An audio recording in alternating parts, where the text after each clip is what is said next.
1 Samuel 17:17 and 18.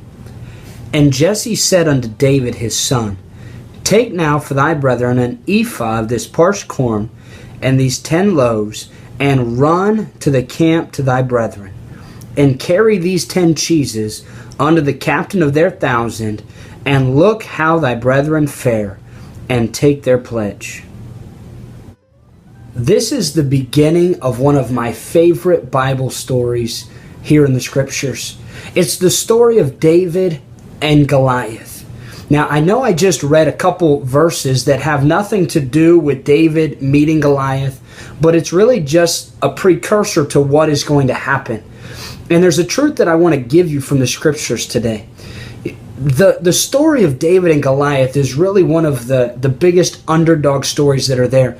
Even in sports today, you'll hear a David versus Goliath matchup. And what it is, it's the story of just that little shepherd boy who ends up defeating the giant. And I remember as a kid hearing this story and being so enamored and so amazed, kind of imagining myself being the one running with the sling and throwing that stone and seeing it sink into the head of the giant and the giant falling upon his face. And I remember that story and just thinking as a kid, if only I could be like David.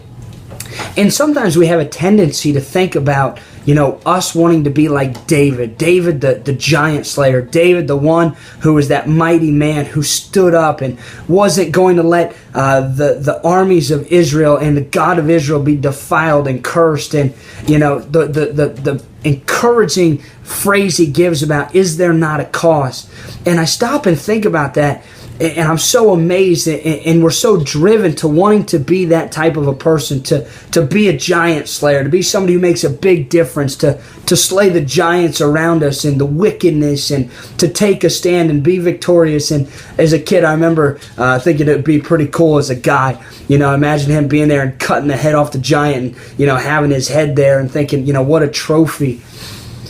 But when I stop and I read these verses here in verse 17 and verse 18, David never would have been a giant slayer if he wasn't first a cheese carrier. I want you to think about this. He never would have been a giant slayer if he wasn't first a cheese carrier. His daddy gives him a task.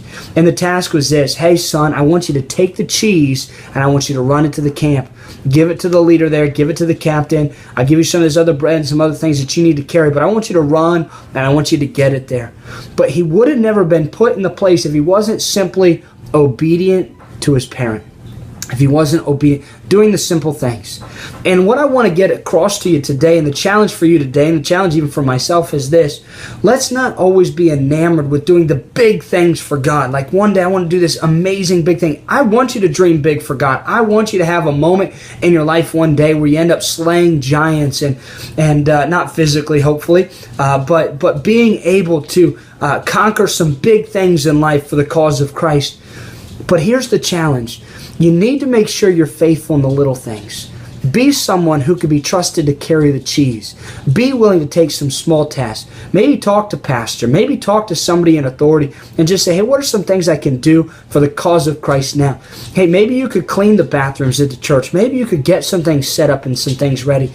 That people may not say, oh, wow, that was an amazing thing you did. But if you'll do the little things, if you be faithful in that which is least, you'll be faithful also in much. I want you to be a giant slayer one day, but I challenge you first. Focus today on being someone who's willing to carry the cheese. Do the little things for God and be faithful in those, and God will give you more opportunity later.